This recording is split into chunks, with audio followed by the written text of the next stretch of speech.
The Battle of Britain is about to begin.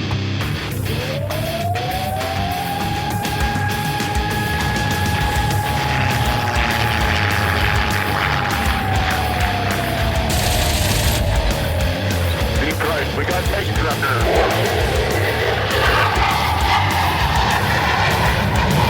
Let's follow a range on Detroit. I do have that on the target right now. I've got a couple right in front of me. I'm going after it.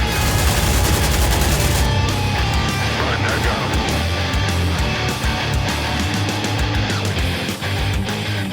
him. Welcome to the Lead Pursuit Podcast. Tonight we're going to stand around and talk about nothing at all. Actually, we're going to ramble. So I've managed to kick Brett and Chris off the podcast for a little bit. You know, Brett didn't want to come on and talk to our guest tonight because he felt he'd be outnumbered. That's right, I'm having yet another Marine on the podcast because it wasn't enough that we had two. I've got my buddy Trevor from Aces High Wargaming. He's going to talk a little bit about what he's doing, some of the war games and tournaments and things that he's playing. Trevor, it's good to have you on tonight. It is a pleasure to be here, man. Oh, you're so sarcastic. Like, damn it, I have to talk to Doug. Son of a bitch. Hey, you know, I like the dulcet tones of your voice. Yeah, well, you know, people say I have a face for radio. Wait, no, that's not what I meant to say. Yes. Don't we all? We're war gamers. Exactly. We don't belong in the sunlight. No, we don't. I mean, I'm surprised. I've been working around my family farm in Alabama. I have this thing that I think people call it a tan, where your skin gets changes colors and shades, and mine's pretty much red because it's been nothing but bright white for the last couple months as I've been locked inside a house. How's the lockdown doing there, Florida? You freeing things up? Yeah, just a little bit, but you know what? If you're not first, you're last. Just saying. Yeah, exactly. If we're not screwing up for everybody else, then why even bother? Well, the good news is that means at least you guys have been getting out and playing some games of Blood Red Skies face-to-face, right? We absolutely have. We've been playing a lot of games. Yeah, tell us a little bit about the tournament scene that you guys have been running. Well, a few weeks back, Warlord Games reached out to Steven, who runs the store, Da Vinci's DreamWorks 2 in Jensen Beach, Florida, shameless plug, and asked if we wanted to be a regional tournament area selection thing. And hell yeah, we're going to jump on this. So we decided to start putting tournaments together, Steven being the TO. And right off the bat, we had the first two tournaments were 6 players each, and the last two have been 8. The first 3 were single 500-point lists. And this last one, we decided to mix it up and go for a 2-list pairing to try to give people options. Yes, because there are some things that we saw. Yeah, we decided to do it that way because the problem with just a mono build is that you can't build for everything. It's impossible in this game. You can't build for spam. You can't build for heavy fighters. Come on, 40K players back. You can certainly build for it. My Space Marine army can take you any day. So come on. I know it's Blood Red Skies is a different animal, and it is. And you are right because man, I hate the spam lists and some people say, hey, all my players have grown beyond the spam, and then some spam asshole shows up, and all of a sudden you're right back where you were. Right. We had a spam Aircobra list that won the 3rd tournament, and there's no reason that an Aircobra should trounce. Do they have to pick the shittiest airplanes to spam? I realize they're going to be cheap, but Jesus, it's like the spam defiant list. It's embarrassing, you know. That plane is an embarrassment, and any reason why they should ever put that on the board is embarrassing. You might need a wreck marker. You might need to have something that marks other downed aircraft. So that's what you can use your defiance for. It's like, oh, that's a Special Olympics is coming out to play. Yeah, horrible airplane. It is, and luckily no one has played that, but it was a 8 or 9 Aircobra list. So basically the same thing as you see like the Yak spam. So we decided with the 2-list pairing. So now you can actually build expecting to see maybe a spam list, maybe see a heavy fighter list because we've been playing nothing but all the twin engine, or the 2 times playing twin engines were the 262s and the 110s. And actually, this last tournament was a P38 proxy, which I know some people are going to freak out. It's like, oh my God, you can't proxy. There can't be no proxies. That's bullshit. We don't play that. We paint everything. Oh, wait, no, we're a bunch of 40K people. We don't paint it either. What's painting? Yeah, exactly. I've got primer. It comes in a can. My God, man. Throw some Nola oil or some Agrex RSA on it. You're done. Yeah, exactly. Get it out there. So now you actually can have a chance to bring a list kind of for both in a way, so you're not hamstring, because if you build for heavy fighter, you're going to get trounced by anything else. If you build for anything else, you might not be expecting heavy fighters. So it gives players a little bit more variety. You see a little bit more. But there have been a few things that we have noticed that are an issue that we're going to try to play with a little bit here. Problem being is the pre-game boom chits. The problem with some of these lists is that people are building to put 3 boom chits on you before you even start the game.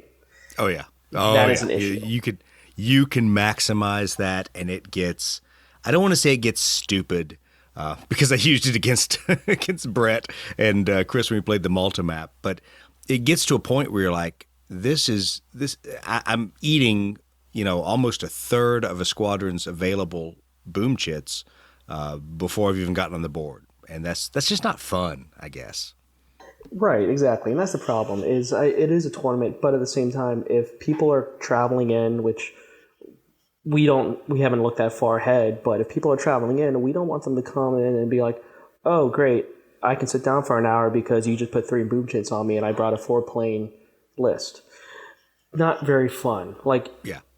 So we've talked about maybe limiting that to just 1 being the max, so that people are now auto-including, let's say, drop tanks. We want to try to phase out some of these auto-includes, because that's the problem with some of these lists, is that you see just an auto-include list. And I loathe auto-include. Yeah, I mean, that drove me nuts reading the debrief from the UK tournament, was that there were certain things that were just there, and it was like everybody that showed up with tropical filters. I'm like, so I'm going to take a speed penalty because of 1 card that'll give me a speed penalty? I'm like, where's the fun in that? There's no trade-off, And with things like the drop tanks, for instance, everybody's taking them and they're free. That's an issue, because now you're taking this free thing, it's putting a boom chit, which is, it's great and all, but you should have to pay for it. And now you're sucking up your equipment slot with a free thing that is preventing this boom chit. So there's some issues, but that's the thing that Andy's been really great about this, is that he said he will not add this in to really mess with his rule set, but he's leaving up to the tournament organizers to make it their own, essentially. So nothing is stopping us from this. Also, recently we found out that some of the ace skills, the ones that you just have to roll like a maneuver check or a pod skill check and they go back in your hand, well, now the next one, that doesn't happen. You play that, you don't get that till the next turn.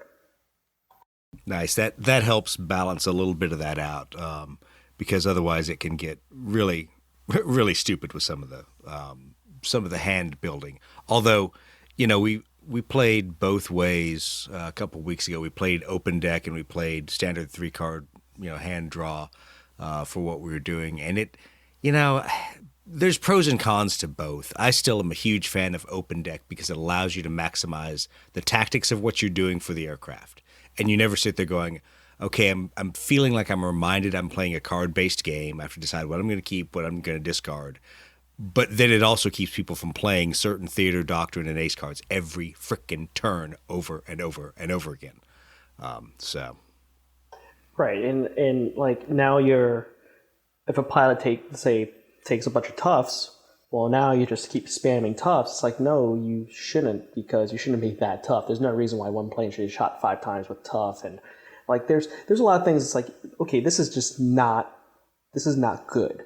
This is good as in, well, I'm going to take this and trounce people with it, but it's not good for the competitive scene, because now it's, again, you're kind of you're pigeonholing, hamstringing people into building these lists, the same list everywhere you go, just like you see in 40K, and they bring out FAQs and all that kind of shit. You create a meta that is artificial, and I don't say that negatively about 40K, but it's because everybody is chasing the latest hotness, and in 40K, the rule set is there to build the latest hotness. So whatever most broken, newest, most wanting to be sold miniatures roll out in 40K, all of a sudden, everyone's meta shifts to beat that. And thankfully, Blood Red Skies, in my opinion, hasn't ended up that way, with a few exceptions.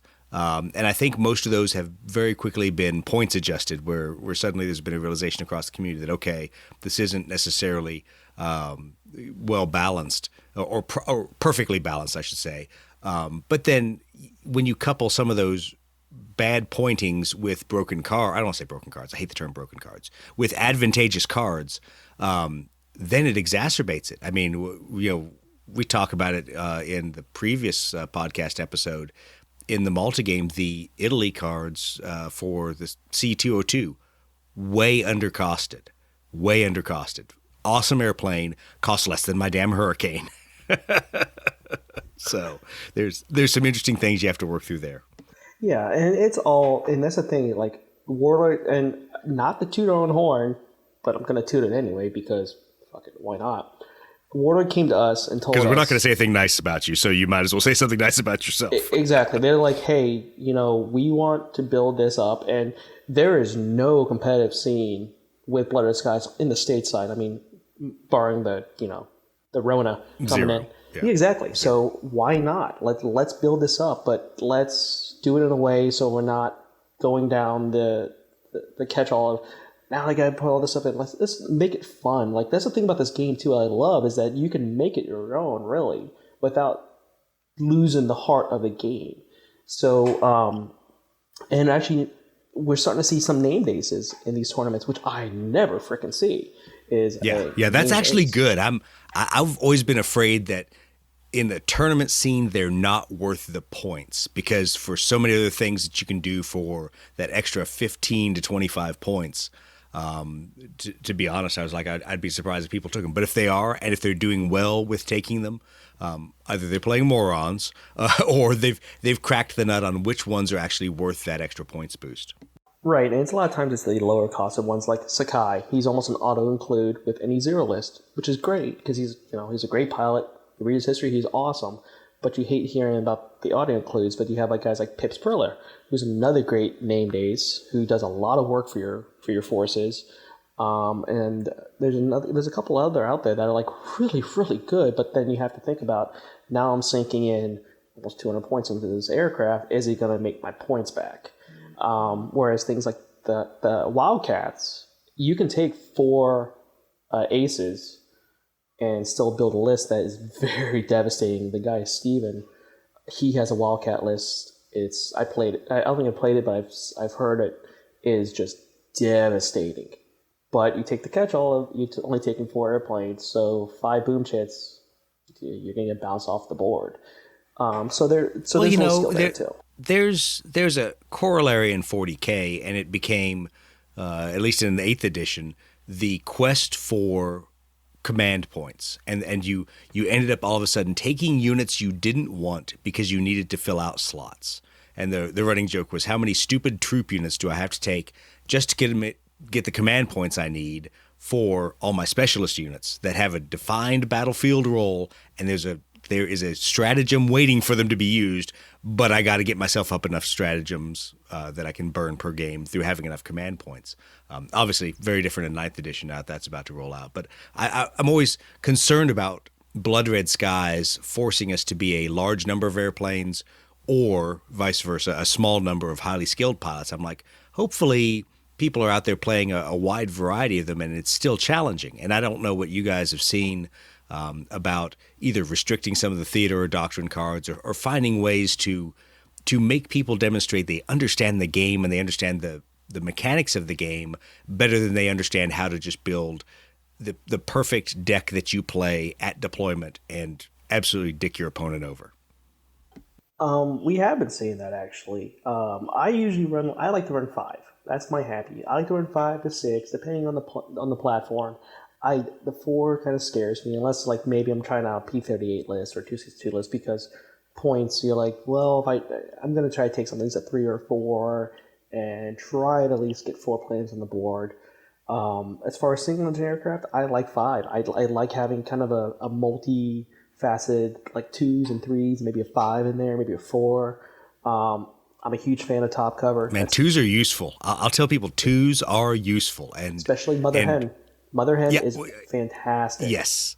So between Mother Hen and also using them as the initiator. So we've talked about it a couple times. There's a few times where people want to lead off with their high skill pilot, setting it up such they're the first one into the merge and they're the one outmaneuvering somebody and doing those kind of things. Or there's a little bit of utility to sometimes sending in your low skill guy, risking an outmaneuver. If they get it, then you're really set up for the next turn where you're leading off with your high skill advantaged pilot, and you're not kind of sticking them out, sticking their neck out. You're only really risking a pilot skill 2 guy. Yeah, it's so we're kind of seeing a little bit of both. I would probably always stick with 5 because I like running 5. But we are seeing both. And that's the kind of a cool thing about the 2-list pairing is that you can it gives you a little bit more, like if you want to try out, I want to fly a spam list today, but also I want to try to have like my every go-getter kind of list, maybe my 4 or 5 let's talk about that. How does a 2-list setup work for the way you guys are running the tournament? So what it is you basically you have a 2 and a 3. You take the pilot skill 2 and 3, place it under a cloud. Completely unbeknownst to your opponent, you flip it over. If it's a 2, you play your first list. If it's a 3, you play your second list. So it's kind of a surprise to your opponent. You know what you're going to bring, but it's also a surprise to your opponent.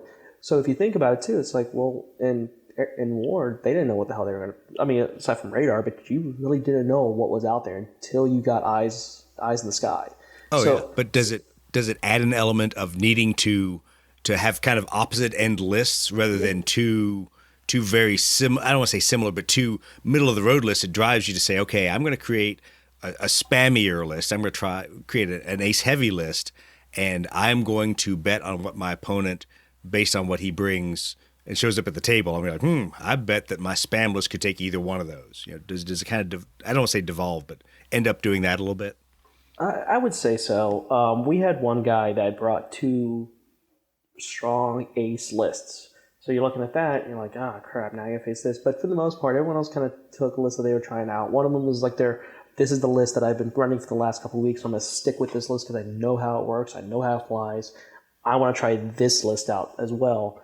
And I don't think there was really any spam lists in the last tournament. I think there was a couple heavy fighter lists.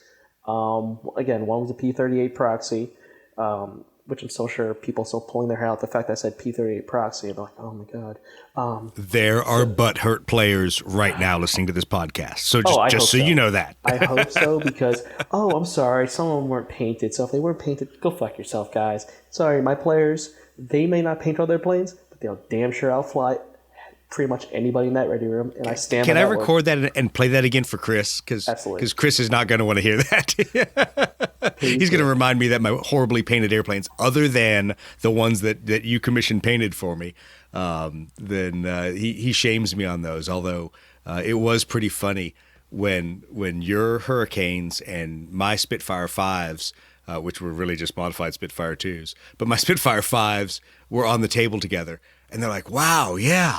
What paints did he use? Because they look so much better." I'm like, it's actually the same paints. He just actually finished his. They were done with love. Yeah, exactly. Love. Finished with love. But I've actually haven't really got a chance to play in the tournaments. I've always kind of show up and just kind of watch because I usually had to work because, work. Having career and responsibilities. That stupid thing, a career that actually pays for you to buy airplanes. That's exactly. I hate it. But I'd go there and I'll talk to all the players, and I've played most of the players, and I'll talk to Steven. He'll kind of give me a rundown of what's going on, and we'll just chat back and forth and kind of like, spitball things like, hey, let's try this. I think you mentioned having a theater card for every table. I'm like, well, why don't we do that? So now they're not that theater card aspect is taken out of their hands, and now they have to adapt to this new theater card. Or say, well, this tournament, we're going to run all Pacific theater cards, all European theater cards. That's kind of cool. I hadn't thought of that. That's, I only have the frame of reference of what I've played competitively. And in the Heresy world, it's always been narrative competitive. So playing Zone Mortalis, we showed up with 2 lists, and you looked at the board and you're like, oh crap, this is a jumpy board. I need fast, scout bikes. I need jump Marines. I need something that can get across the board. Or then you look at the board and you're like, oh crap, this is a lot of small rooms. I need my heavy list. And so that was always cool that I couldn't, really beat up on my opponent with a perfectly tied together list, because I had to be able to compensate for what the terrain was. That was, to me, a level beyond what you saw normally in 40K, ITC, and things where you're like, okay, is it a blocking terrain? Is it a ruins terrain? Is it an open field? Which drove you to very kind of genericized lists that were mostly to kill the new hotness or whatever army was out there. But I think with Blood Red Skies, I want to see people react to what the theater is. I think so too, because that's really gonna make or break a player, and especially when you start throwing on the other little things, like now you don't automatically regain your ace trait. You have to get next turn, so now you're out of Mother Hen or out of Tough, and you have to tactically use these cards. Like, well, do I want to use this card now? Do I want to use a card later? Now I have to deal with this theater card. Well, this isn't the theater card that I want. It doesn't really work with me. It's like, well, sometimes it doesn't happen that way, guys. You kind of have to be, Semper Gumby, as we, you and I probably would have said 1,000 times. too many times. That was my excuse for not planning ahead. I'm like, fuck it, Semper Gumby, we're good. Yeah, which means Doug didn't do any of his homework and he just decided to wing it. Yeah, and then I'd be the guy going, God fucking damn it, goddamn fucking officers. Exactly, like fucking forward air controllers. I hate facts. They're a bunch of assholes. Why didn't he load his own fucking radios? God damn it. Oh shit! Goddamn sunspots and solar flares screwing up the crypto. Yeah, so we have to actually share for the rest of the podcast community the fact that we have a shared misery in a background of dealing with marine aviation as the observers and terminal attack controllers in the Marine Corps, and what a both wonderful and shitty job that is. It is. Yes, it is very, very rewarding and very, very unrewarding. Like, oh, this was cool. We get to drop bombs, but all this shit leading up to it. I've drawn more terrain sketches than I fucking never want to in my entire goddamn life. Yeah, exactly. I will never take an MRE box again and draw on the side of it. Thank you, Fort Sill, Oklahoma. Yeah, exactly. And all the memes and jokes that have come out from people that have drawn their own terrain sketches about whatever it is, and you laugh, you're like, oh God, I never need to see another terrain sketch ever again. Thanks, Devil Dogs. Stop that. But, I always think to the moments of extreme highs, you're like, yes, I'm about to run this attack. This is going to be a great series. We're going to make this all happen. To the extreme lows 5 minutes later when it's crypto rollover time and you watch your radio operator zero-eyes your radios and you're like, oh, we're so screwed. We're not talking to anyone for like the next hour and a half. One of my biggest ones was we have F-16s checking on station. One of my favorite movies growing up was Iron Eagle. Come at me, Doug Masterson. Chappie and Doug Masterson. Let's go. So they checked on station. We had a couple Vipers check on. I'm like, oh, sweet, yes. Kind of a lower ceiling, cloud ceiling. I'm like, you guys can elevator down? No, we can't do that. We can't see you.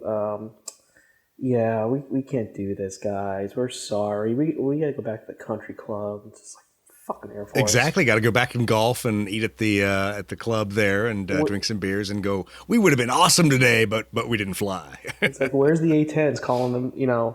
Coming in, map of the Earth. Like, hey guys, you gotta fight. You want to fight? Yeah, we gotta fight. We want to fight. It's like you're like a dog looking for a bone. Yep. I always laughed with guys trying to explain to them the times you thought you'd get a really cool panel check out of an airplane. And for people who don't know what a panel check is, that's when they fly, quote, really low so you can make sure that all their panels are there and are okay. In other words, they're showing off. Not that we ever showed off in aviation. Nope. We're professionals. Why would you do that? Yeah, exactly. You have to buzz the tower. Yeah. Oh, come on. Stop that. But I remember sitting there out in the California desert as we had a B-1 working some targets over for us and doing some work. And I call him up as the forward air controller, and I ask, Bone 2-1, understand you're ready for panel check? Affirmative. And I'm like, oh, he sounds like he's excited. This is going to be good. Because if people don't know how a B-1 looks at low altitude and high speed, it's amazing. And if you've never seen one at an air show, go out on YouTube and watch the videos, because it pretty much sets off every car alarm within like 10 miles. because it's basically two F-15s strapped under each, or an F-15 strapped under each wing, as this bomber goes darkening the sky and skimming by.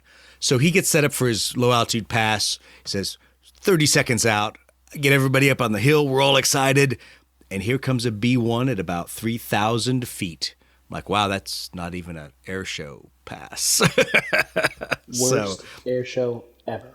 Exactly. So everyone looked at me like, hey, sir, what's up? I'm like, oh, never mind. I'm embarrassed. So, yeah, some days aviation is awesome. Some days aviation just sucks. To share another story, because of course we have to share stories. I was up in Pensacola. They're like, well, we're going to be doing an AC-130 shoot with you guys with just this first platoon. We're like, oh my God. We're ready to go. So we get to go walk the flight line and walk inside an AC-130 and see all the cool shit that's inside of it. And I was like, oh my God, I cannot wait for this. We go out to the range at night because, you and I both know AC-130s pretty much only operate at night because they're low altitude and they're big, fat fucking targets. They're not fat. They're just, they're the horizontally challenged. Girth challenged. Yeah, horizontally challenged, exactly. And the Rangers were out there as well, working their TAC-Ps and working their AC-130. Army soldiers. I'm like, you guys just suck. So it's kind of raining, kind of shitty. We're like, oh, okay, we're going to be good. We're going to be good to go. We're getting ready to go to the range. The other call, yeah, AC-130 is no go tonight, guys. We're having maintenance issues. I'm like, just the level, there wasn't really much motivation to begin with, but whatever was left was gone. And they're like, oh, well, you get to jump tomorrow in a full, 25 knot wind.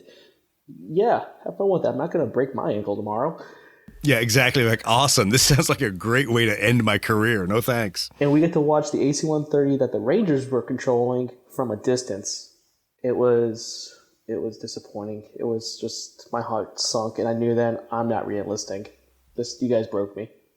Yeah, exactly. I had this really cool job where I got to see cool stuff, and I get to see none of it now. Well, I always laugh thinking about the things that we did on the range in California and how cool it was at a weapons school out there to be able to do that level of close air support and to see aviation firepower up that close. And then realize as I looked at all the guys, I'm like, yeah, you're going to go back to all the Florida ranges, and it isn't this cool. They're dropping concrete bombs. It's not all this cool stuff that we're dropping out here. So, size of a football field, it's pretty it's very much a letdown. It's more so to see the multinationals come in. That's like the coolest part about it. It's not. I see an F-18 for the 1,000th time drop a concrete bomb. Doing the gun runs are kind of cool. Sometimes, almost never. Sometimes, yeah, not as cool as a lot of other stuff. Usually going out drinking that night at the Blue Lagoon Saloon, where many a beers were had with Warnoffs. I thought Anglico went to the Blue Oyster Club. I thought that's where you guys usually were. Well, that's after. That's after the Marine Corps ball. I had to just get my Anglico digs in because it's not that I hate Anglico. I'm not jealous. Nothing like that. No. Drop bombs, make moms. That was our mom. I was just a slow and ponderous conventional guy stuck in a battalion landing team with a bunch of other grunts that were out there trying to stab people with a bayonet. And there I was, the lone aviator, going, "What are you people doing? I don't even talk like you." You're like, Gorillas in the Mist, like Jane Goodall, like. Yeah, there are times that I felt that way, and my grunt buddies that I'm still good friends with that we talk about to this day. One of the funniest things is, as a forward air controller, they would look at me sometimes in planning and they go, "I have no idea what the aviators just said." I'm like, "Don't worry about it. It really doesn't matter. No one's listening to them anyway. They're just talking to be heard." So it's trying to translate things in the Marine Corps between the air and the ground side. Sometimes get lost, and a lot of times it's a message that doesn't always need to be transmitted anyway. But thankfully, at least in airstrike, we've got the ability to do some of these interdiction missions. I'm glad nobody added CAS in there because you'd have to create a random card for stupidity. Higher headquarters not paying attention. Like, what's your 9 line? No, you have to remember the ditty that goes to the 9 line. Even though I can't remember. I'm not going to share it here. I've talked about that many a time, but it's welded into my brain. You just try to drink it out. And poor Lieutenant Colonel Drizga, who will forever be memorialized in my mind in that ditty for how to remember how to write a 9 line. Oh, I don't miss those at all. And No. I actually I have yet to play Airstrike. I really want to. I'm like, well, I studied CAS and I studied CAD, right? So let's see if I can make this work. Well, if you hadn't chosen to actually work that weekend, you could have come up and joined Brett and Chris and I and watched them nearly table me in the Malta game. I mean, it was downright embarrassing that I was playing that horribly. It was a fun game, but I mean, gosh, losing the Spitfires a couple turns in, them getting boom shitted out, and then having no airplanes on the board for, I think, 3 turns as I slowly waited for the SM-79s to march down their high cover and pitch in and try to torpedo the destroyer that was out there. But then, of course, your hurricane showed up, managed to at least down one of the SM-79s, and then idiot boy myself left one of them disadvantaged next to the destroyer, who proceeded to shoot it because it was the closest disadvantaged airplane. So nice work, Doug. You suck. Well, I mean, but Airstrike's fun. It looks fun. I mean, hell, if you watch my last, I only had 2 videos up on my channel, but the second one, my Thunderbolts could not make a roll to save their life, and I was like, you guys are my favorite aircraft of all time, my favorite squadron of all time, painted that way. You have all failed me. You will all be melted. And then the game I didn't record after that, I played my 109Gs and proceeded to beat my opponent into the ground. It's like, what happened? Yeah, it's never the planes that you really want to do well, that end up serving you best, which is funny. So it's kind of like showing up with that wonderfully painted, perfectly crafted 40K army where you're like, yes, I know exactly how to beat these guys. And the dude tables you with iron hands. You're like, oh, awesome. Yeah, you bought your Codex, last week? Great. And then the following week he's nerfed by the FAQ. And all of a sudden you're like, yes, victory. Dude. Well, I have the luxury of playing an entire China Forge, army of the Death Corps. We won't hold that against you. It's a financial thing. I'm not going to spend money on Death Corps of Krieg from Forge World prices. Sorry, England. No one is anymore. No, absolutely not. And I throw that as a warning to Warlord, that Warlord, you've got to watch the price on your resin, just because there comes a point of no return. Now, thankfully, at least in Blood Red Skies, you're pretty much buying 5-6 airplane blocks unless you're running a spam list. So people aren't building this 2,000 point army of multiple units, a lot of different bits and pieces to add on. But Warlord still, I think, needs to be careful because they could end up pricing themselves out where people can only afford to play one army, because this isn't a game where we want to spend thousands of dollars on our finely crafted airplanes. So if the resin gets too expensive, you don't have the ability to try stuff out, kind of like we have been with the hard plastic and some of the other things that were introduced at the beginning. Yeah, I mean, that's the thing about this game. Like, that's kind of the selling point that I tell people that, like, I don't know how I sold this game to 10 other people, but I was able to. Was that $35 and you're in? I mean, that's it. I mean, the rules are free online now. If you get the Airstrike book, that's $30. You buy a Squadron box, that's another $35, $40, whatever and you're in the game. Like a super low barrier of entry. And let's try to keep it that way because I think that's what scares a lot of people away. And there's so much that you can do with this game. There's so many different aircraft, and I mean, luckily, like AIM, for instance, exists. I mean, granted, it's one guy in his basement whipping himself trying to get all this stuff out. But I mean, I feel sorry for him trying to generate all those models. I do too. I'm like, dude, buddy, you deserve like a humanitarian award or something for what you're doing. Exactly. And I mean, everything is great. Like his latest run of the HE-111s that he gave to me, they weren't perfect by any stretch. I mean, he even admitted to it. He's like, these molds are getting iffy. But I'm like, I don't care. I want them to play this game.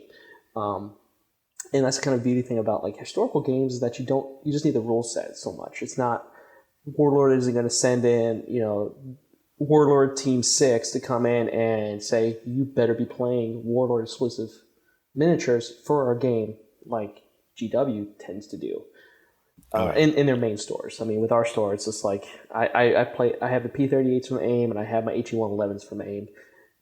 And no one's saying a thing to me. They're just like, "Where'd you get those from?" And we want them in our possession. Give them to me now. Well, the great thing is with Warlord not making every single model in the line of every airplane there's a lot of flexibility, because when we go out to Twisted Lords here at the end of the month and we play midway scenarios, we are not playing them with Warlord miniatures, because guess what? Those aren't out yet, and we don't necessarily even have enough proofs that we could we could play a good game with them. So guess what? We're playing with Trumpeter.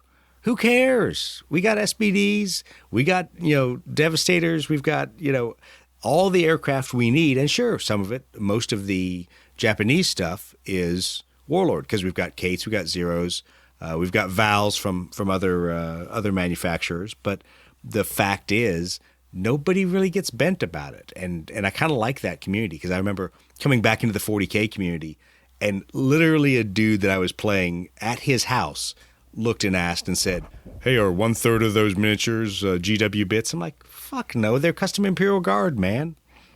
Yeah, exactly. Like, hey guys, the spirit of the oh game. geez, and see there goes the whole show, because guess what? The Ranger showed up. You missed us MFing the Rangers and saying terrible things about the Rangers. oh man, that's a Brett, first. Now you show up. Are you wearing your Ranger panties? Because Always. Is it? There's... Oh, that just made my night. Yeah, we're down there. We're trying to play Blood Red Skies, and here he shows up in a pair of black silkies and a tank top, and we're like, whoa, that's not what we're here for. This is not a Ranger reunion. Brett, how you doing tonight? I'm brother? doing good. I was managing to stay COVID free down there in the land of the burgeoning COVID outbreak. Yeah, everybody's losing their minds about school starts and all that, so we don't know what's going on. Yeah, well, that's standard. You just get used to it. I mean, we went through boot camp and all got sick. Get out of your system. You're good. Yeah, exactly. Aren't we all... Brett, like every year, I mean, we think a hurricane's going to wipe Florida off the map. It's like we stare death in the face every year. And what do? We drink it heavily. We make a lot of memes, and we insult the hurricane away. That's right. Just saying. Well, what I learned is you just take a couple of 800 milligram Motrin, change your socks, drink water, and you're immune to anything. So. Yeah, that actually works for like a gas attack too. It's weird, a nerve agent. I just got to take Motrin and change my socks. That's I'm right. good. Thanks, Doc. You're the best. Yeah. I mean, hell, you could call this episode "Two Marines and a Ranger Walk into a Bar." Yeah. we have that often enough, and it's dangerous. I'm actually glad that there aren't enough slots on here that Chris could be on, because then Brett probably would cry and complain that he's outnumbered again. But like having one Marine and one Ranger, he was already outnumbered. So I don't know why he was concerned when we went to 2 or 3. But that's all right. Way too many Marines. Brett, exactly. I know we just talked recently because we got an episode about to hit. But what else is going on for you, modeling-wise? Oh, man. Well, Gavin started some Spitfires, right? So we got them all cleaned up yesterday, got all the mold lines off yesterday. Today we put some primer on them. So we're just doing it in little bits. He probably doesn't have more than certainly not more than an hour's attention span when it comes to hobbying yet. So you're just kind of easing into it. Can I hire him as a commission painter? Because the previous guy I had was a total shit show. Sorry, Trevor. The previous guy was great. He was awesome. You're welcome for the Hurricanes were the only ones that got it down plane. I'm just saying. They did. It wasn't your rolling. It was my planes. Just saying. Yeah, it was the finely crafted paint job, which actually did look amazing on those. It's one of those moments where I hate as a substandard painter when I actually hire a commission painting, because I go, fuck, my stuff looks twice as bad now. If it was just my crappy paint job, it wouldn't be bad, but now somebody else's good paint job is there right next to it. So, yeah, it's all right. Whatever. They did look good when we were playing on the table just a couple weeks ago. They looked really good. Well, thanks, man. I appreciate that. I love painting them because the plastic, geeking out about plastic, which is really weird. It was just beautiful to paint. I loved it. The scheme was fun. I never painted, North Africa ones before, so I might be doing that with my P40s. Haven't decided yet. Even Chris reached out to me and asked me, like, what paints did you use? I was like, Middlestone and Dark Earth. I laughed about that because he didn't believe me. He seriously did not believe me as we're standing there. I'm like, no, dude, it's the exact same Vallejo paints that I used on mine. It's just mine are still glossy. Mine haven't had decals, no wash on them. Yeah, I think I just messaged you today because, getting my paints out for Gavin's Spitfire. So I was like, hey, didn't you say you used some kind of different paint? Because I remember the one Hurricane I did for John's, Johnny Red Squadron or whatever. I thought I started with Vallejo and the contrast wasn't very good. So I switched to something else. Like I think I put together some Citadel paints that look good next to each other. I don't remember. It's been a little while, but it was only the How one dare you say aircraft. Citadel on, Yeah, how dare you say Citadel on a professional wargaming, historically accurate podcast about historically accurate airplanes? How dare you? yeah. Lose all credibility, I guess. You have to paint the exact same colors from that exact plane, from that exact year. Make sure every rivet is painted. Right. You have to. Else it loses all credibility in the game. I'm sorry. That's just how it is, apparently. Doug messaged me back and said the Vallejo paints worked out pretty good, and you said that's what you use for those that he brought up. So I'm a believer. Yeah, so we've used them on the Desert Scheme. We used it on the Battle of Britain Scheme. The only takeaway I had was that I was not using Flory Wash at the time, and I was using Army Painter Strong Tone because I really wanted on the light undersides to have darker panel lines. And I was just surprised how much the Army Painter tone really super darkened the underside colors, whether it was the Sky Type S, Duck Egg Blue, any one of those, to where I had to do a significant amount of touch-up, or else it didn't have the right tone. But on the top part of the airplane, the Vallejo paints worked great, and I did mine as airbrushed followed by brush touch-up. So they were pretty quick and easy to paint. It was just touch-ups from the panel lines. I think I have the Southeast Asia RAF kit, and it has all the colors even for the Battle of Britain stuff. I think that's kind of the trick with the RAF kits from Vallejo. They if you get the Southeast Asia one, I think it has all the colors, and you don't have to buy extra paints.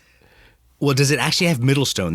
Middlestone is like only in 2 sets, and the third set you think it's in is like, I think it's either in the Army Air Forces one or one of them, and it's actually a slightly different color. You're right. I don't think it's in this one. I think, I was looking for the dark earth and the dark green, and that's in there. But yeah, whatever the one you mentioned. So I think Trevor probably also hates me because he had to go out and buy Vallejo paints at an expanded price, because I had to get Middlestone by itself, Azure Blue by itself, and Mediterranean Blue. Those ones I couldn't find in a kit. Is that all for Mediterranean theater? Those colors? I don't know Middlestone. I think so. They're Mediterranean, and they're not in the Mediterranean kit. Only Middlestone was in the Mediterranean kit. Okay. Yeah, Middlestone was actually very useful for me, considering that I had that Dust 47 commission, and my friend wanted Africa Corps. So Middlestone is what I use for the Africa Corps, so it helped right out. And like I said, I plan on doing some North Africa P40s probably. So that'll fit right in. And as far as Dark Earth, I'm gonna have to repaint my Spitfires from the starter box, because I used Warnfame Brown and Death World Green or something like that from Citadel, because I didn't have any Vallejo paints. I would match it. It looks okay, but I'm going to go ahead and strip them down and just repaint them with the Dark Earth, and then getting that REF green, that Dark Earth, the dark green or Dark Forest green, or whatever the hell it's called. I mixed my own sky blue on my palette for that one Hurricane I did, but these I'm doing for Gavin, or with Gavin, I should say, because I'm going to make him do a bunch of the work too. I think it's white on the bottom, white and black. So I just need basically the Dark Earth, dark green, white and black, and I'm done. Yeah, that makes it easy, and then just do the detail work and spinner work, and it's not too hard at all. You're not spinning forever trying to panel line stuff. I was almost wondering if those starter kit Spitfires, I presume that they're the same plastic and everything as in the starter kit. They're brown plastic Spitfires.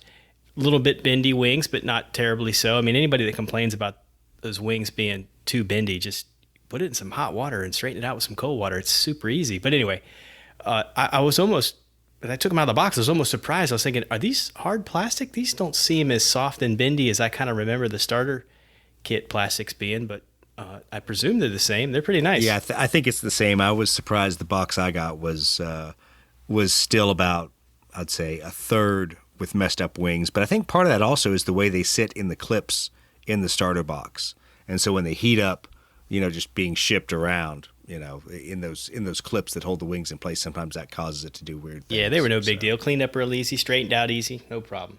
But it's been a little while since I've done any of the aircraft that are made of that plastic, and I remember them being a lot softer and more flexible than I think they really are. I think in my mind, I think they're worse than they are. They're not that bad. No, you just like you said, you just heat them up a little bit. Even like some of them you might get away with not even really doing a whole lot of touch up. And I've seen a lot of people just not even bother, just like, you know what, screw it. It's a starter box. I mean, it's a great deal for a starter box, so I'm not even going to complain about the aircraft. Oh yeah.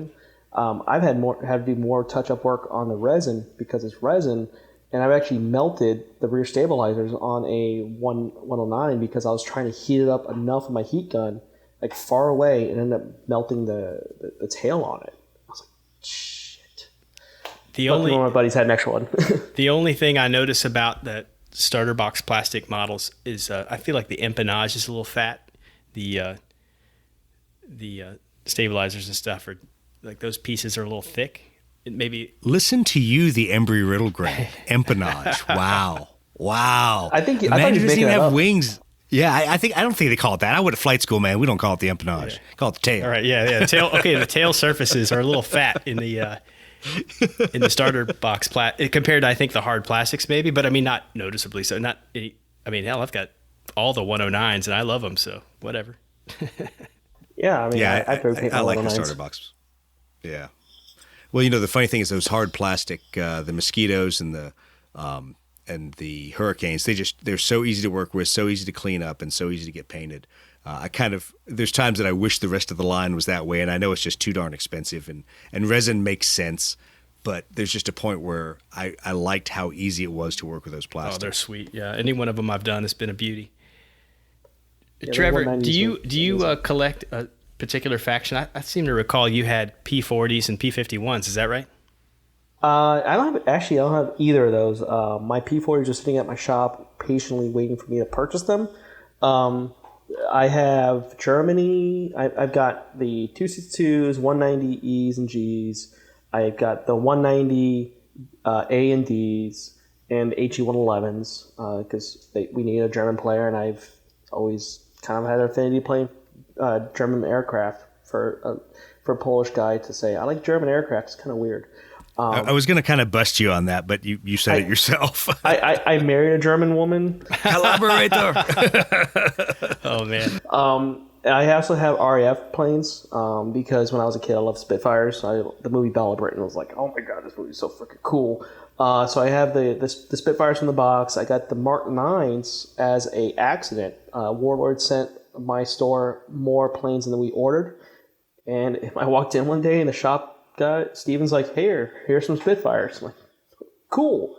So I'll probably get the Mozzies, and I do want to get some Hurricanes because I want to do like the French and the Czechs and like the Aces in Exile sort of stuff. Do you notice a big when you play 109s? I'm curious about your feeling on this because I've only ever played E models and now F models, and I really enjoy the difference between the upgrade from the E's to the F's. I don't mean in model stuff. I just mean actually in gameplay that the great dive and dive away stuff starts to matter a whole lot more, even though it's just that one more inch. And I don't recall exactly what the stats are in a G. I don't have any, and I haven't played any of those. But have you? What are your thoughts on the difference? The G is a great plane. I love playing that. I played both 190s and both 109s. And by far, my favorite's been the 109G. It's a great game piece. It's got good stats. I think it's a 228. I really want to say it's 228. Wow, nice. Don't quote me on that. So, and it's only like, I think it's like 38, 39 points, 37 points maybe. So you can actually feel, like me and Doug were talking earlier, you can actually feel kind of a mixture. I filled six at one time. I think it was all threes and the two or something like that. So just to kind of see, like, I want to see how many I can fit on the board without spamming, pilot skill level 2s. But it gives you a little bit of room to play with, bringing in a named ace, bringing in an ace itself. I played it against some P47s and I ended up doing pretty well with them. I actually really like that plane. It was a lot of fun to play. It's a good aircraft. I know Great Dive, some people might poo-poo it a little bit, but I see the useful of Great Dive, and Great Climb is awesome, considering how most of our games, you end up being on top of one another. It's great. I like it. Pun intended. Do you feel like a cheater when you play Spitfires? The tight turn is kind of, it's so brutal. Especially the Mark 9's tight turn. I think it also has Great Dive, I want to say. That plane is awesome. It has all the Mark traits. 9s are it's so good. It's just so good.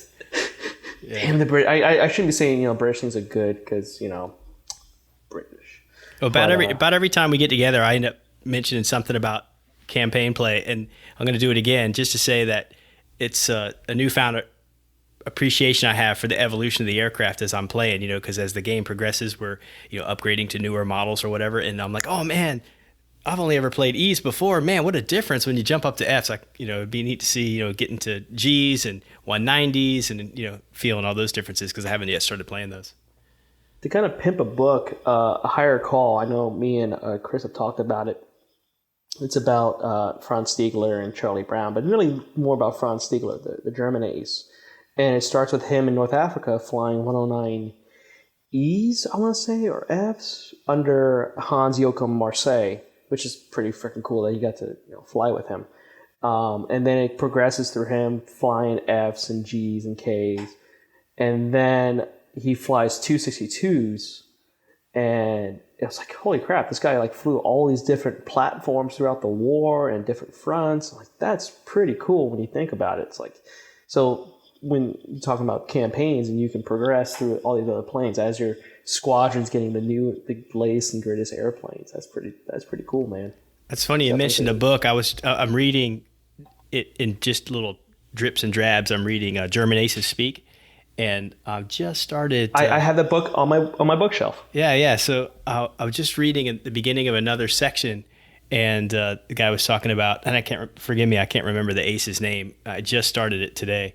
And he was talking about the G model, and he was saying, how much better it was in terms of visibility. The cockpit was so much more improved. The canopy was so much more improved for visibility and everything. And they called it the Galant hood. I guess it was well known among the pilots as the Galant hood. I'm like, man, I'd never heard that before. That's pretty neat. And I didn't even know that there was a significant difference in the canopy between any of the models. So it's just these little. I find little things like that really kind of interesting as I'm reading along, and it's all entirely inspired because of this gameplay. Really, I probably would have not ever picked that book if it wasn't because of this interest. So, funny thing about Galand is that my grandfather actually met him. He used to work for Eastern Airlines as an engineer. He was an onboard engineer for the B-29s in Korea. And he actually got to meet Alf Galand because he was doing a press tour. I guess he was writing his book, and he got to meet him. He's like, that guy was just.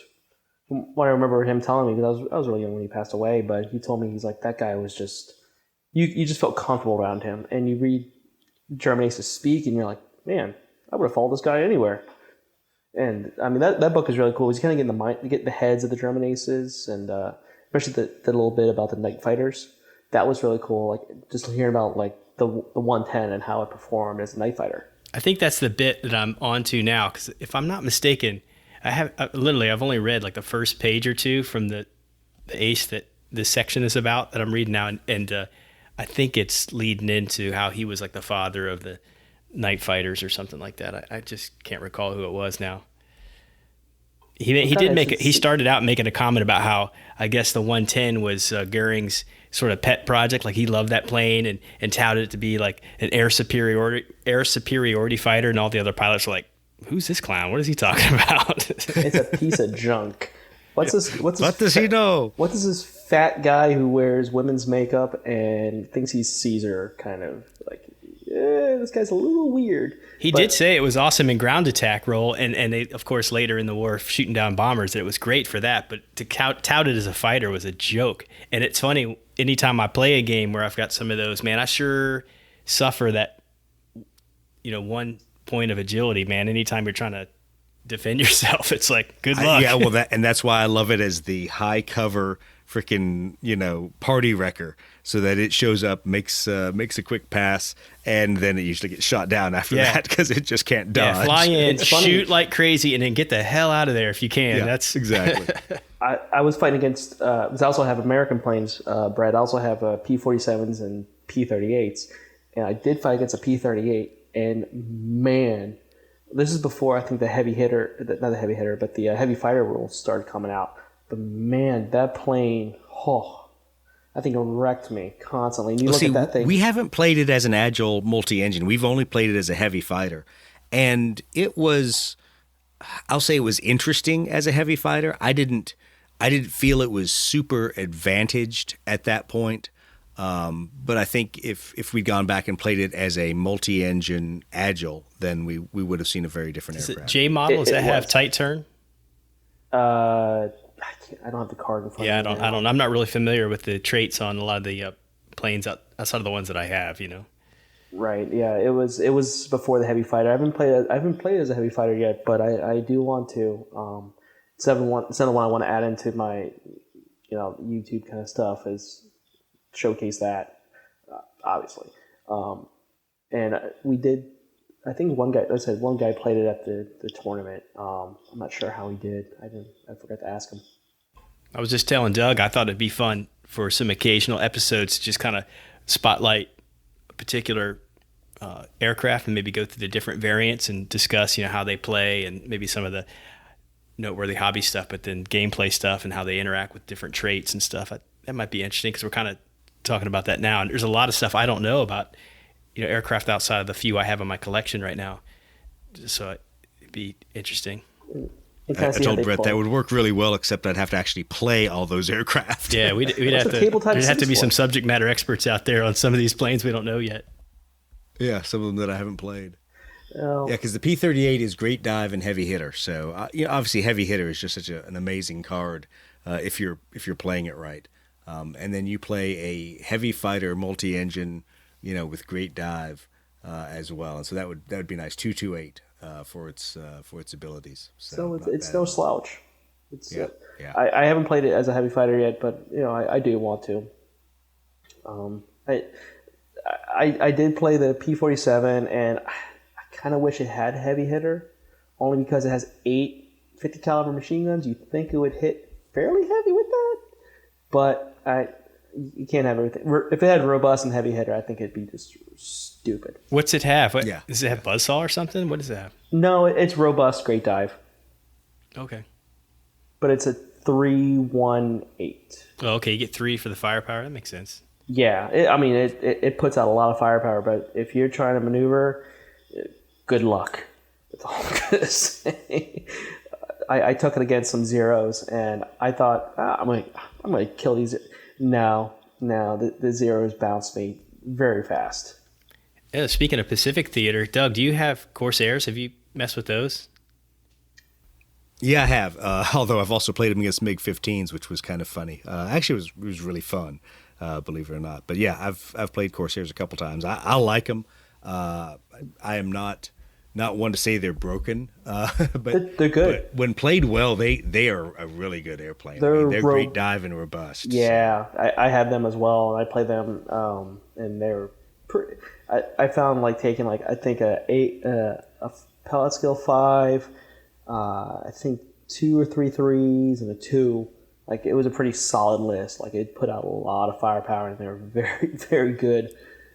Yeah, I'll be honest. The toughest part of them is they are a supersonic prop plane, because when you play great dive on a Corsair or any one of those high speed aircraft, and he's now moving 18 across the board in his dive, other people can't follow him, which is good, which is what you want.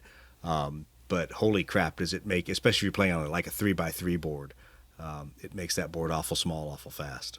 Wow, yeah, that's cool. I haven't played the 262s yet, or any jets for that matter. So I'm really interested to see how that prop plane translates. There's an interesting prop to jet transition area, because it came up when I was playing the MiGs versus the F4s, and when you use a great dive card, and now you basically are doubling that 9-inch move for an 18-inch move. It's fascinating that you have a prop plane in a sense outrunning a jet who isn't diving, because maybe he doesn't want to lose enough advantage and not be able to shoot you anymore. So you all of a sudden are breaking off and getting away, which wasn't necessarily how we had written the scenario. Basically trying to force people to take the Corsairs to low altitude, use low altitude haze, use some of those other cards to survive. But you just could easily run away from a regular jet. So yeah, it's one of those things about the scaling of the game. They're still fun to play. I like them. I haven't played them as much. I keep getting pigeonholed into flying Spitfires and Hurricanes. But Brett, I guess we'll have to do some Pacific work. That's cool. I just posted something about the Ki-53. It was kind of interesting to me. I don't know a lot about Pacific Theater aircraft, and a lot of those things I find interesting. And then I recently got the Japanese expansion cards, the expansion pack cards, and I have to dig through there and see if there's Ki-53s in there. But I guess that's a pretty good aircraft for their. I would guess the stats are probably decent. If you want to get what I liked, I read Pappy Boyington's memoirs, Baba Black Sheep, and he had a lot of respect for some of those aircraft, and it's kind of cool to see him progress from the P-40 to the Corsair and how they dealt with the Japanese and dealt with their aircraft and their tactics. Like, he went into it thinking that they were just not good, and he was like, I was sorely mistaken in how they had to adjust their tactics as far as how to make the P-40 work. Same thing with what Thatch did with the Wildcats at Midway when he had to figure out the Thatch weave to deal with the Zero in this, in the Wildcats. So that's kind of cool too. If you get a chance to check that out. Have you tried using a Thatch weave as a Wildcat player to see if it works? I don't have Wildcats, but I would be interested to try. Yeah, so it's one of those things that I encourage people to go out there and figure out where the real world crossovers are, because there's obviously some things that just you can't do, and you can't do a pure Thatch weave, I guess I should say, in Blood Red Skies, but some of the principles still apply. You can make it difficult that even if you get bounced, your enemy has to decide, well, which guy am I going to pick? Because when I pick the other guy, the other one's going to turn on me and be able to put me in an arc. And a lot of that also depends on aircraft traits, So would that be kind of like your analogy? Would an analogy be like that bracketing thing you demonstrated at Gathering Eagles? Yeah, so it's similar to that in a lot of ways, but it's actually with more nose to tail separation. So rather than doing a pure bracket, you're starting off the game wherever you deploy. Sure, you're still within your mandated ranges by the setup, but you create some nose to tail separation so that automatically somebody is covering the other aircraft. A little tougher in a Wildcat because you don't have things like tight turn that allow you to make these suddenly nearly 90-degree turns and do things like that. So sometimes the aircraft that could do it doesn't really have the traits to do it in the game. But it's still it's a viable tactic. Could you imagine that Wildcat having robust and tight turn? That thing would be stupid good. Yeah, exactly. Especially well, and that's kind of the tough thing is, and that's what I was about to say. There's this problem of you could make the airplanes a little more modeled, maybe the way they are, but the fact is you have to generalize them so that there's a way to progress, and that all of a sudden you have aircraft that can actually be better than the others because you didn't load the early ones down with all the cool traits. But I remember Andy saying he really thought the 190 was well statted. It was pretty powerful in the game. I haven't yet played him. We'll probably get to a place in our campaign, Steve and I, here in the next few months where I'll be getting into those. It's going to be. I'm excited to see the difference. Have you played? You said you've played those, Trevor. Yeah, I played both the A and the Ds. The Dora I actually liked more than the A, but that's probably because I flew the A really terribly. But that rapid roll and robust is actually really nice, and it puts out a lot of firepower. I think it's at 328, I want to say, because it's pretty maneuverable. It puts out a lot of firepower. It is expensive, so you're not going to. So you kind of have to watch the points. Whereas the Dora, I think, is robust and great dive, I believe, but it's actually like 2 points less than the A. Right. Yeah. I do want to get another shot at it because I flew it. I'm like, I did that wrong. I want to try that again. I'm so used to having 3 points of agility. I'm kind of nervous about losing a point of agility on the G model and stuff like that. But rapid roll wouldn't suck on a 190. The nice thing is you pick the right tactics to go with it for defensive tactics or aggressive tactics, and obviously those that play well with tight turn and rapid roll. All of a sudden, you're cheating like a Spitfire. Nice. I wouldn't know what to do with myself. And you're putting out 3 dice. Yeah. It's one of those things that with the heavy firepower guys, when they become both maneuverable and heavy firepower, you're like, okay, I quit. You got me. You're just going to boom chip me out. But it's pretty neat to see how well they play. Well, I think we pretty much beat just about every end of the topics and discussions that we can cover. Trevor, anything you want to talk about? You want to pitch your channel? Let us know where to find you on social media and on YouTube. Yeah, on YouTube, it's Aces High Wargaming. I stole that from Iron Maiden. I have no qualms about that because I love Iron Maiden.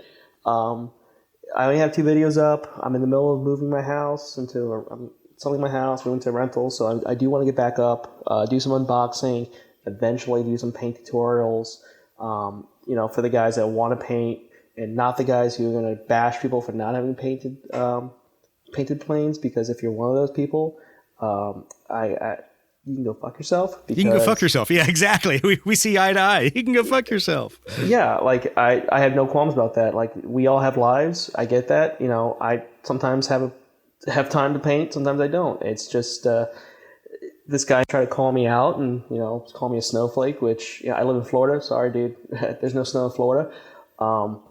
So he can go fuck himself. You're just such a sensitive Marine. I mean, we know the Marine Corps breeds sensitive people. Easily offended. I am sorry. Oh my God.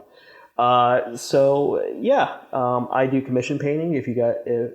I've only done it in the States. I've done everything from Doug's planes. I've done single models. I've done an entire Tarawa and landing force for bolt action. I will never do that again. That's enough. That was too much. But I don't charge really anything. I probably undercost everything I do because I just enjoy painting. Yes, you do. You're quite reasonable, my friend.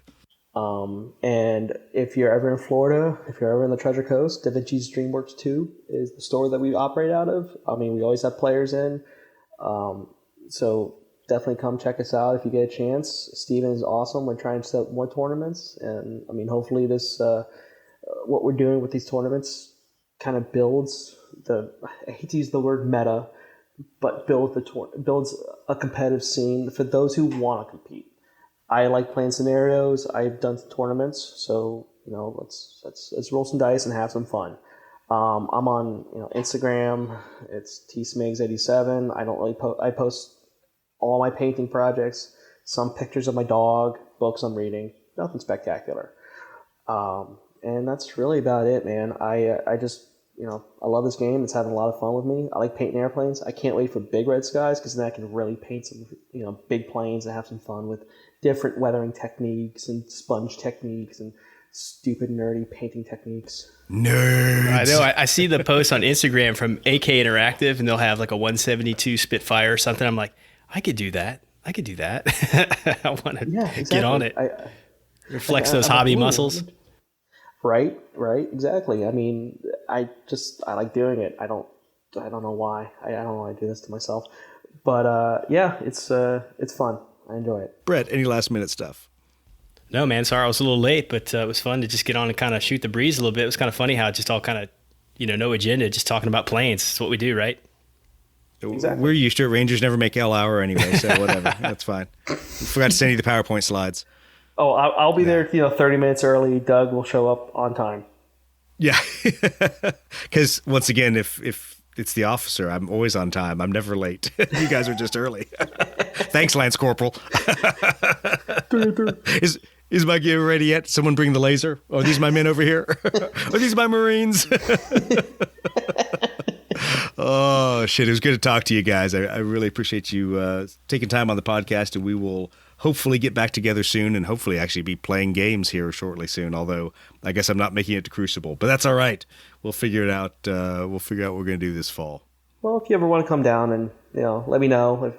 Brett's like 3 hours from me, and I know it's a little bit of a drive for you, but you said your wife's from Florida, so, maybe one of these days we can get you guys down there. Would be awesome. Exactly. That would be awesome. Yeah, you come to my house, pick me up, and then we'll go to Trevor's house from my place. Yeah, I like that plan. Bring the Lysol so I can spray the entire state as I drive through it.